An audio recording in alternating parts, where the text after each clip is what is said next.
4 heures du matin à Paris, bienvenue si vous nous rejoignez dans l'édition nuit, voici les titres. C'est une véritable victoire diplomatique pour le Maroc et la liesse dans les rues du pays. Des milliers de Marocains sont descendus pour célébrer le soutien du Conseil de sécurité de l'ONU. Et la résolution a été adoptée par 11 voix pour, aucune contre et 3 abstentions. L'Algérie s'est abstenue. Cette résolution prévoit de doter la région de ses propres gouvernements.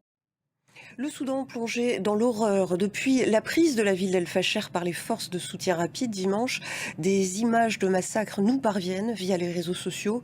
Les paramilitaires disent avoir arrêté plusieurs soldats soupçonnés d'exaction. L'ONU réclame des enquêtes. Des dizaines de milliers de personnes ont pris le chemin de l'exode. Natalia Odisharia. C'était il y a tout juste un an. L'effondrement d'une gare en Serbie avait déclenché une vague de révolte contre la corruption. L'accident avait fait 16 morts. Ce vendredi soir, des milliers de personnes ont défilé dans la ville où ça s'est produit, à Novi Sad. L'actualité en France avec le budget 2026 en débat. Les députés ont approuvé en commission la suspension de la réforme des retraites. Un mot des législatives aux Pays-Bas où visiblement l'extrême droite ne pourrait plus rattraper son retard. Les résultats officiels seront annoncés dans une semaine. 42 millions d'Américains menacés de perdre une aide alimentaire vitale aux États-Unis. C'est la conséquence de la paralysie budgétaire, faute d'accord sur le budget fédéral.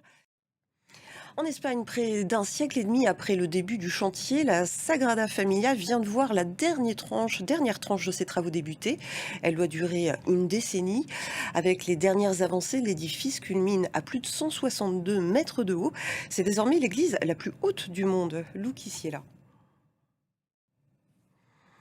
Voilà pour l'essentiel de l'actualité. Le prochain journal, ce sera à 5 heures du matin, heure de Paris. À tout à l'heure.